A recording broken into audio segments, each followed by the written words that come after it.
मंगलवार को इंदौर डीआईजी हरिनारायण चारी मिश्र ने समीक्षा बैठक ली, जिसपे थाना पे पड़े पेंडिंग मामलों को लेकर उन्होंने अधिकारियों से चर्चा की। लंबित प्रकरणों को निपटाने पर जिन थानाओं के प्रदर्शन खराब रहे, उन्हें फटकार लगाने के साथ ही 2 दिन में प्रकरण निपटाने के निर्देश भी दिए। देखिए टाइम्स टुडे इंडिया की ये खास खबर। साल 2020 के अंतिम माह में इंदौर डीआईजी का प्रयास है कि पूरे सभी प्रकरण का निराकरण हो सके, जिसको ध्यान में रखते हुए मंगलवार को नए कंट्रोल रूम में समीक्षा बैठक का आयोजन किया गया, जिसमें एसपी, एडिशनल एसपी, सीएसपी और सभी थाना प्रभारी मौजूद रहे।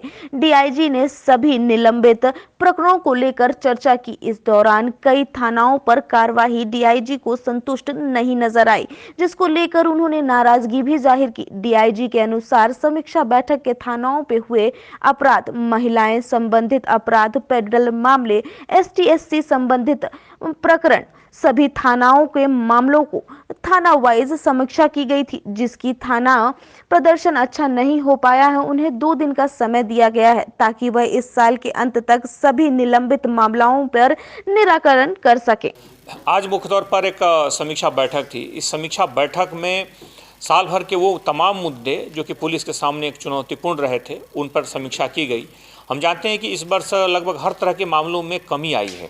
अगर हम लॉकडाउन के उस अवधि की बात करें तो उस दौरान अगर हम साइबर क्राइम की बात छोड़ दें और मुख्य परिवार संबंधी छोटे झगड़ों की बात छोड़ दें, तो हर तरह के अपराधों में लगातार गिरावट आई और पुलिस ने जो कुछ भी घटनाएं घटी, उन घटनाओं पर बड़ी तत्परता से कार्रवाई की।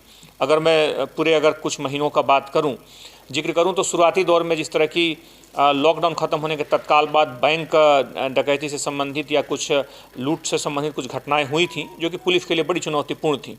लेकिन तत्काल उसमें मुठभेड़ में पुलिस ने न सिर्फ उस गैंग का पर्दाफाश किया, बल्कि लगभग हर प्रॉपर्टी ऑफेंस का, जो कि शहर के लिए एक चुनौती थी, पुलिस ने उसको अच्छे ढंग से पर्दाफाश किया और आरोपियों को तत्काल गिरफ्तार किया गया। बीच बीच में कुछ ऐसी घटनाएं हुई जो पुलिस के लिए चुनौती रहीं, जैसे कि रमेश साहू हत्याकांड, या फिर बीच में अभी अगर देखें तो फिर दोहरा हत्याकांड। ये शहर की कुछ ऐसी घटनाएं थी जो तत्काल जिसमें कार्रवाई अपेक्षित थी, और पुलिस ने उसके अनुरूप लगातार मेहनत करके उन सारे मामलों का लगभग पर्दाफाश भी किया।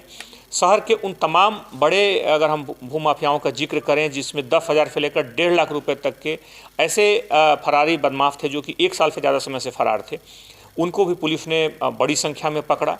साथ ही साथ जो जितने भी ऑर्गेनाइज क्राइम्स थे, लगभग 80 से ज़्यादा पिस्टल्स एक साथ में, उसके अलावा 100 से ज़्यादा अगर टोटल देखें तो इनकी संख्या है, उनको पकड़ा गया। लगभग 2 करोड़ 80 लाख रुपए की पहली बार ऑर्गेनाइज क्रिमिनल्स के सट्टे के व्यापार का खुलासा हुआ, जिसमें 1 करोड़ 31 लाख रुपए नगद थे और 1 करोड़ 50 लाख उनके खातों से सीज किए गए थे। इसके साथ साथ अगर हम देखें तो अतिक्रमण संबंधी जो बड़ा जो अभियान था, वो दूसरे चरण में अभी जो शुरू हुआ, इसमें भी बड़े जो अतिक्रमण करने वाले जो बड़े अपराधी थे, उसमें भी बड़ी संख्या में उनके अतिक्रमण को तोड़ा गया है। इट ड्रग्स के मामले में भी उनके सभी के संपत्तियों की तलाश की जा रही है, सभी की संपत्तियों की जानकारी जुटाई जा रही है। इसमें 2-3 लोगों की संपत्तियों की पुष्टि हो गई है, जिनके बारे में अगले आने वाले 2-3 दिनों में आपको जानकारी मिलेगी उस कार्रवाई के बारे में।